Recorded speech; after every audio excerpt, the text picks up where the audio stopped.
Committee will come to order. The United States faces the most dangerous security environment since World War II.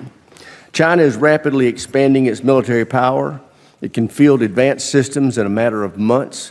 By contrast, in the United States, it takes more than a decade to deliver needed new capability to our warfighters. By that time, the threat has changed, the cost has ballooned, and the solution is outdated. The reality is that our defense acquisition system is failing the American warfighter. That's not just my view. Nearly every combatant commander who's testified before this committee this year said the same. Moreover, defense companies of all sizes tell us they face a maze of red tape, bureaucratic delays, and a risk-averse culture at the department that deters innovation. This helps explain why the number of prime contractors in our country has dropped from 51 to now 6. Meanwhile, excessive regulations and fears of losing privately funded IP are driving away commercial firms and startups and making VCs think twice about investing in defense tech. And for those that do press ahead, too often the game-changing technologies languish in the notorious valley of death, never reaching full-scale production. The cumulative effect is a hollowed-out, uncompetitive defense industrial base. This is a national security emergency. If we're serious about achieving President Trump's peace through strength agenda, it's not enough to spend more. We have to make every dollar count. The reconciliation package that President Trump recently passed into law was a critical first step in restoring the level of investment that our defense industry needs. But even if we raise defense spending to 5% of GDP, as I've urged, it won't make a difference unless we fix this broken acquisition system. That's why, along with my good friend, the ranking member, introduced the Bipartisan SPEED Act, which is now the cornerstone of the FY26 NDA passed by this committee last week. The SPEED Act will cut through layers of red tape and deliver for the warfighter at a speed and scale. It accelerates the requirements process from nearly 3 years to as few as 90 days.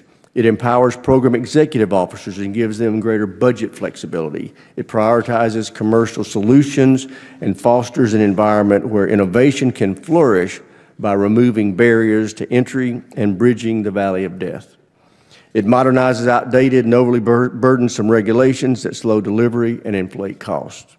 It promotes a data-as-a-service model that gives the department access to the technical data it needs to sustain its systems while preserving the intellectual capital of the American industry. It creates the Defense Industrial Resilience Consortium, bringing industry to the table to address challenges from supply chain fragility to restoring surge capacity. And most importantly, it drives much-needed cultural change. No more rewarding paper pushers or over problem solvers. The SPEED Act fosters a culture of agility and responsible risk-taking where failing fast and learning quickly is seen as progress, not as a career killer. Let's be honest, past reforms have failed. However, I believe this time is different. The White House, the Pentagon, Congress, and industry are all demanding change. I commend President Trump for calling on the department to urgently modernize defense acquisition and streamline overly burdensome regulations.